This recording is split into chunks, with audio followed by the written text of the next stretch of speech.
My name is Farouk Parker. I'm a general practitioner and cruise ship medical officer from Cape Town, South Africa, currently working on the Queen Victoria Cunard Cruise Lines.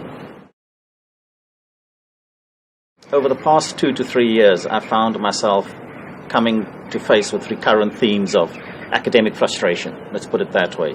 You repeat the same lessons with the staff, you basically redo the same scenario of drills.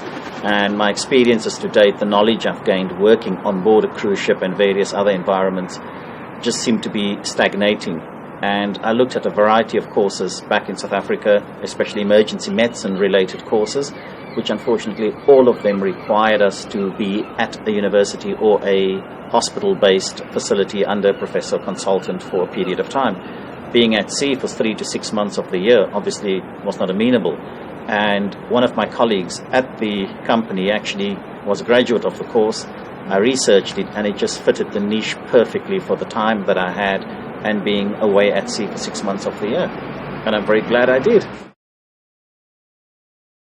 I think each module, even including the ones I found quite challenging, had aspects to them which drew on my personal experience in the past, broadened it with the input from the rest of the team, gave new insights, and consolidated a lot of the knowledge that I had.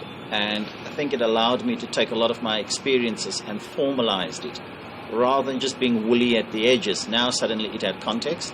I had references, cited material which I'd researched, or which the colleagues in the group had forwarded and read, and I went, oh yes, that sounds interesting, I've been in that position.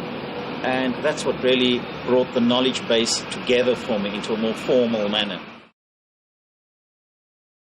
Meeting the team, spending the 48 hours with the team, with the tutors and the faculty advisors, and going through the various exercises, and being the fortunate recipient of the prize.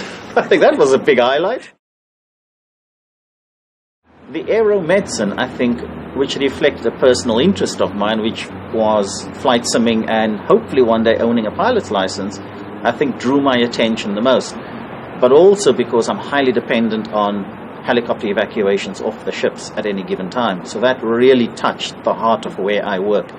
And several other modules vied very closely for first/second place, if one puts it that way.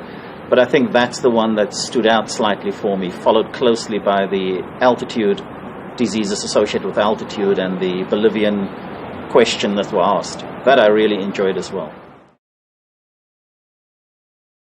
Having a good or decent internet access is probably my first recommendation. Internet on board is slow. It's available, but very slow, and it can be quite expensive. And learning in an environment where there's not a one-on-one interaction with anyone may seem artificial at first. But what I quickly found was that amongst the group that we were discussing items with, especially on the forums, you almost built up a personal link with some of the people just because of some of the communications that happened. And even though I hadn't met any of these people for 2 years, when we walked in here at the elective period, it was as if I'd known them all. I'd assigned personalities to some people just based on the forum discussions, which I think all in all, it went very well. It's slow, but, well, for me anyway, not having broadband and so forth at sea.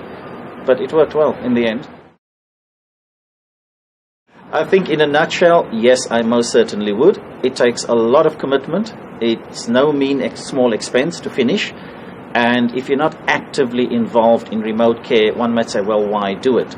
But in one aspect, hiking, for example, my family's hiking every week and has changed completely and utterly. And their safety awareness, their preparedness, all were based on the modules that we had covered. So it's flowed into my personal life as well, and it definitely has flowed into my professional life. And I've passed that on to my colleagues as well. So I will most certainly advise people look at it. Watch your time. It may seem innocuous at first, but as you participate in the module, time can slip by very quickly, deadlines come, and there's an enormous amount of self-directed learning and reading involved. And my personal advice would be try and get ahead of the curve at the beginning, and then give yourself some time to assimilate the knowledge you've learned, build in a small safety factor, and that's the way to really enjoy the module. Then sit towards the last 2 weeks and try and do 10 or 15 tasks, which suddenly requires an enormous amount of work.